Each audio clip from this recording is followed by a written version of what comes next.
Today is Tip Tuesday, and I am Lorraine Brock, professional organizer and owner of a company called Get Organized here in the Dallas-Fort Worth area, where my team and I help you get your home, your business, and your life completely organized. My tip today on Tip Tuesday is all about taking your old photos and videos and even documents and getting them onto a digital platform like the cloud or even a hard drive. And I want to tell you about a service that's probably available in your community that I didn't even know about until recently.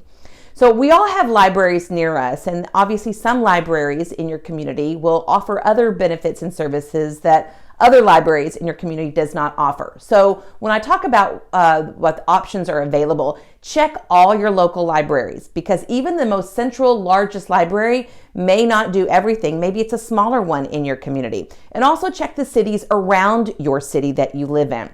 So recently I was at a library, and upon exiting, I took a flyer and grabbed it and started reading it. Well, I immediately scanned it and went back in and said, I've got to tell everyone about what I know is available. Now, it might be a little bit different in your community, but check out what your community offers. So I got a flyer, and when I did that, I began to read, and it says, preserve your family history by converting your photos, home videos, and documents into digital formats in the self-serve lab of the library. And it went on that you can scan slides, you can do negatives, you can do documents, photos, and so much more. In fact, you can even do videos, old videos. It was impressive. Now, this service you have to do, so it's definitely time consuming, but it is free, which is a plus and a big bonus. Now, you may start on this project and you may have thousands of hours of old video. You may have thousands of old photos. But if you don't do it, who will? Will those family memories just be thrown away? Or someone looks at them and not even know who they are eventually?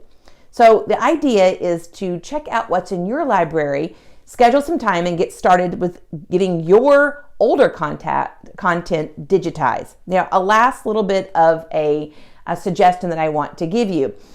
Even if you're not wanting to do everything, and if you're doing like a 50th anniversary or a birthday for something, anything like that, you can just take a few documents or videos down to the public library where you can find this service available, and you can get your stuff scanned, digitized, and even some editing can be done there as well. Well, I'm Lorraine Brock here with Tip Tuesday, helping you get your home, business, and your life completely organized.